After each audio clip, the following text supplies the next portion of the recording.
have you got this idea? Batasta itself? Oh, that's a long story and I want to keep it short. So Batasta started with the sweet potatoes. So I was living in Vienna, I'm from Vienna, and Jan was studying in Vienna. We met, then he also was living in Vienna with me, so he moved to Vienna.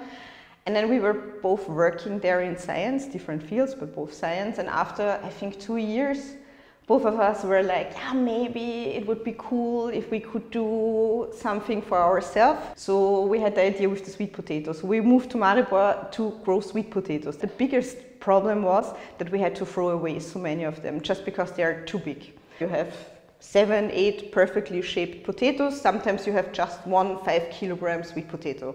And who wants to buy that? Nobody. We could sell them to restaurants, it was fine. But with COVID, the restaurants were closed. And then actually it was Jan, it was not me. Jan came up with the idea, let's try to make pasta out of it. We compromised. If we manage to get into this TV show, then we will do it. To be honest, I thought 99.9% they will never ever take us. Then they were like, yeah, great idea, you're in the TV show. And then we had the first meeting at Spar and they were like, okay, this is our time schedule. We need the product with the line for testing. We have to do it. And we had 2 months to make this idea happen. It was like, okay, we need a room, we need machines, we have to figure out how to do that. And it was like, just like tuk, tuk, tuk, tuk, tuk. And the energy came just by the pressure, but we were forced to make it work.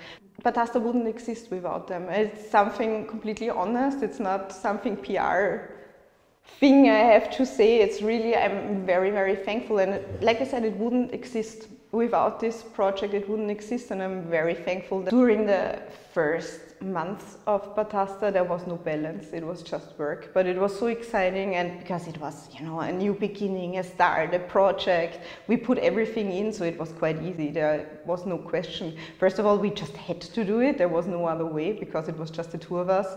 And second of all, it was really enjoyable. I mean, it sounds weird because we were working like 16 hours, but it was really honestly enjoyable because it was like a new beginning, a new project. There was so much energy, so it was quite easy, to be honest. There was no magic or mystery or... You told you worked in science, and how difficult it was to learn some business things, marketing, branding, how to organize all this process of... First of all, I mean, it's swim or drown, you know what I mean? So my personality, or even I was doing neuroscience, my true personality is more in the creative direction. So I have the feeling that when I left science and did especially Batasta, it played into my personality. So it was quite easy for me doing stuff like branding, marketing. I had help, I had a lot of help during Starte from Formitas, but also from friends. That's the way, I think, why it was quite easy for me to get that. Because finally I could be creative. But thankfully during Starte, because everybody wants the project to succeed, so you get really positive input most of the time. About this place, can I ask, how did you choose it? Jan's family has a farm, so there were a lot of buildings, and where we are sitting right now was just a super old stable where I think the grandfather had cows, and then it wasn't used for years, for I think 20 years it was not used. It was not empty because a lot of things were stored here, but they were nice enough. Also, Jan's family was very supportive, so they were like, yeah, sure, here you can have the rooms. How often do you cook sweet potatoes? Of course, we have them. I love sweet potatoes. The health benefits are great, so I cook them very, very regularly. And you can do so much stuff. For example, Jan is doing sweet cakes with it. And sweet potato pie, super delicious. So you can use them as a sweet dessert, you can use them salty version as a snack. What do you like from people? I think the thing I like the most is when they are authentic. There is not much I dislike about people, because I think from every character and every person you meet you can learn something or get a different input. So there is not something like, I only like cheerful people, I only like extroverted people, I only like introverted people. I don't have that, because I like to have different inputs. But I really, really dislike people when they are completely not authentic. When you have the feeling you're speaking to somebody, but even after months you don't know the person because they're always having this facade of whatever, perfect, or I'm a very calm, responsible person, or I'm a very crazy, outgoing person. The moment I feel that's not true, I feel very opposed somehow. What is your hobby? Hobby, I have a lot of hobbies, and I'm a person, I change hobbies also quite frequently. No, I have hobbies I have for a long time, for example, horse riding. Since I'm a really, really small child, I love horse riding. So I have a horse, I love horse riding. That's something that sticks to me. So I hate being put in boxes, so horse riding, if you hear that, it's like very girly, or what people consider as a girly thing. I like my horse and I like horse riding. On the other hand, I like watching sports a lot. I like Formula 1, I like ski races, I like American football, and I'm geeky. I have a fantasy football team, so I'm also doing this kind of stuff. I'm really interested in a lot of different kind of things.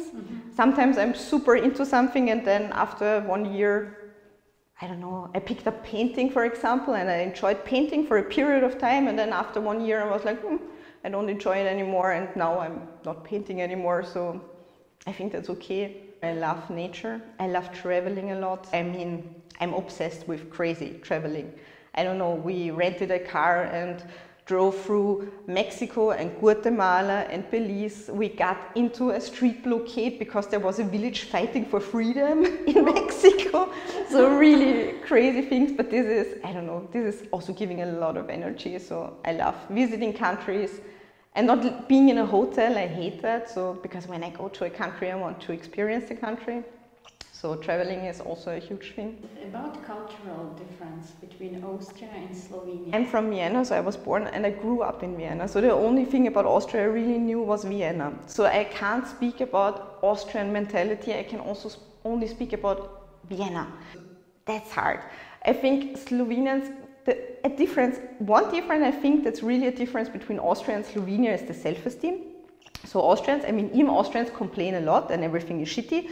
Politics is shitty and economy is shitty and everything is shitty. Nevertheless, they think about themselves as a good country. So yeah, I'm Austrian and I'm quite proud because Austria is quite a nice country. Whether in Slovenia you have this low self-esteem. All the other countries are better. In Austria everything is better. In Germany everything is better. This was quite disturbing for me because I think Slovenia has a lot to offer and is a very beautiful country. But maybe Slovenia should just present themselves a little bit with more self-esteem. What would you recommend to our viewers? How to increase their energy or how to inspire themselves? Everybody is so completely different and there is no way that one way works for every personality type.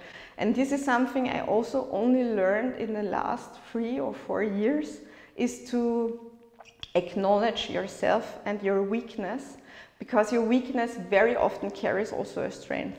Take an honest look on yourself and look on your weakness and look on the other side of the coin of your weakness, because there you will find your strength. How do you think, what is the sense of our life?